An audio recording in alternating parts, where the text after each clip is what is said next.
ఉద్యోగులకు job security ఉండదు. అందుకే వీళ్లు తమ శాలరీలో కొంత భాగాన్ని భవిష్యత్తు కోసం పొదుపు చేయాలని అనుకుంటారు. ఈ డబ్బుపై హై రిటర్న్స్ వచ్చేలా పెట్టుబడి పెడితే వృద్ధాప్యంలో ఆర్థిక ఇబ్బందులు తలెత్తవు. ఈ రకమైన పెట్టుబడికి ప్రావిడెంట్ ఫండ్ పీఎఫ్ అనేది చాలా మంచి ఆప్షన్. ఇది కళ్లు చెదిరే వడ్డీతో పాటు పెన్షన్ కూడా అందిస్తుంది. అయితే పీఎఫ్ అకౌంట్ హోల్డర్లందరికీ పెన్షన్ లభించదు. పీఎఫ్ ఖాతాదారులకు పెన్షన్ అందించే విషయంలో ఎంప్లాయీస్ పెన్షన్ స్కీమ్ ఈపీఎస్ 95 కొన్ని కండిషన్లు పెట్టింది. ఆ కండిషన్లకు లోబడి ఉన్న వారికే పెన్షన్ లభిస్తుంది. ఎంప్లాయీస్ పెన్షన్ స్కీమ్ ఈపీఎస్ అనేది ఉద్యోగుల కోసం భారత ప్రభుత్వం ఏర్పాటు చేసిన ఒక రకమైన పొదుపు పథకం. ఈ పథకాన్ని employees provident fund organisation EPFO సంస్థ నిర్వహిస్తుంది. ఈపీఎఫ్ఓ రూల్స్ ప్రకారం ఏదైనా కంపెనీలో కనీసం 10 ఏళ్లు పనిచేసిన వారు ఈ స్కీమ్ ద్వారా పెన్షన్ అందుకోవడానికి అర్హులవుతారు. రిటైర్ అయ్యాక వీరికి ప్రతి నెలా కొంత డబ్బు లభిస్తుంది. ఉద్యోగులకు వృద్ధాప్యంలో ఆర్థిక సహాయం అందించాలనే ఉద్దేశంతో నవంబర్ 1995 ప్రారంభించారు. పథకం. ఈ పథకం ప్రకారం కనీసం 10 ఏళ్లు పనిచేసిన వారికి 58 ఏళ్లు వచ్చినప్పుడు పెన్షన్ వస్తుంది. ఒకవేళ ఒక ఉద్యోగి 9 ఏళ్ల 6 నెలలు పనిచేసి ఉంటే అది 10 ఏళ్లు పనిచేసినట్లే లెక్కించడం జరుగుతుంది. కాని 9 ఏళ్ల 6 నెలల కంటే తక్కువ కాలం పనిచేసి ఉంటే పెన్షన్ రాదు. అలాంటి సందర్భంలో ఈ స్కీమ్లో జమ చేసిన డబ్బును మాత్రమే తిరిగి తీసుకోవచ్చు.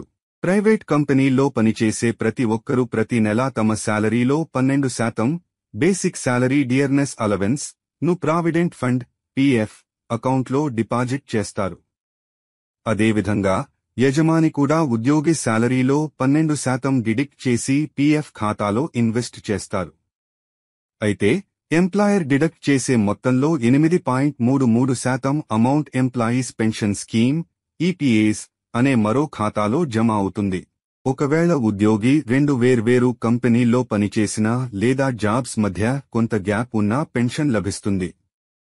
పెన్షన్ అందుకోవడానికి 10 ఏళ్లు పని చేయాలనే నియమం ఉంది కాబట్టి 2 కంపెనీల్లో పనిచేసిన కాలాన్ని కలిపి లెక్కించి మొత్తం 10 ఏళ్లు అవుతుందా అని చూస్తారు. ఒక కంపెనీలో 5 ఏళ్లు, మరొక కంపెనీలో 5 ఏళ్లు పనిచేసి ఉంటే మొత్తం 10 ఏళ్లు పనిచేసినట్లు లెక్కిస్తారు. ప్రతి ఉద్యోగికి ఒక యూనివర్సల్ అకౌంట్ నంబర్ యుఏఎన్ ఉంటుంది. ఎన్ని కంపెనీలు మారినా ఈ యుఏఎన్ నంబర్ మారదు. ఒక కంపెనీ నుంచి మరొక కంపెనీకి మారినప్పుడు కొత్త కంపెనీలోనూ పాత యుఏఎన్ నంబర్ని ఉపయోగిస్తారు. ఈ నంబర్ ద్వారా ఎన్ని ఏళ్లు పనిచేశారనేది రికార్డు అవుతుంది. భవిష్య నిధి వీపీఎఫ్ పై సమకూరే పన్ను రహిత వడ్డీ పరిమితిని పెంచాలని ప్రభుత్వం యోచిస్తోంది. ప్రస్తుతం 2.5 లక్షల రూపాయల వరకు వీపీఎఫ్ పై సమకూరే వడ్డీపై పన్ను మినహాయింపు ఉంది. ఉద్యోగుల భవిష్య నిధి సంస్థ ఈపీఎఫ్ఓ ఆధ్వర్యంలోని స్వచ్ఛంద భవిష్య నిధి వీపీఎఫ్ ద్వారా ఉద్యోగులు తమ డబ్బుపై అదనంగా వడ్డీ సమకూర్చుకోవచ్చు. ఈపీఎఫ్, వీపీఎఫ్కు ఒకే వడ్డీ రేటు ఉంటుంది. దాంతో దీర్ఘకాలంలో మంచి రాబడి పొందవచ్చు. వీపీఎఫ్లో జమ చేసే నగదుకు సంబంధించి ఎలాంటి పరిమితులు లేవు. ఖచ్చితంగా అందరూ ఉద్యోగులు ఈ పథకంలో చేరాల్సిన నిబంధనేమీ లేదు. బ్యాంకు సేవింగ్స్ ఖాతా కొన్ని బ్యాంకులు అందించే ఎఫ్డీ వడ్డీ కంటే మెరుగైన వడ్డీ ఉంటుంది. కాబట్టి దీర్ఘకాలంలో మంచి రాబడులు అందుకోవచ్చు. భవిష్యత్తు అవసరాల కోసం మెరుగైన వడ్డీ కావాలని భావించే ఉద్యోగులు ఇందులో చేరవచ్చు. ఈ పథకంలో చేరిన వారు తమ ప్రాథమిక జీతంలో కట్ అవుతున్న 12% ఈపీఎఫ్ కంటే అధికంగా జమ చేసుకునే వీలుంది. ఏటా జమ చేసే మొత్తం రూ.1.5 లక్షల వరకు ఉంటే సెక్షన్ 80C కింద పన్ను మినహాయింపు ఉంటుంది. ప్రస్తుతం ఈపీఎఫ్ వడ్డీ 8.15% ఉంది. ఇదే వడ్డీ వీపీఎఫ్కు వర్తిస్తుంది. ఉద్యోగం మానేసిన 2 నెలల తర్వాత లేదా పదవీ విరమణ చేసిన తర్వాత ఈ డబ్బును విత్డ్రా చేసుకోవచ్చు.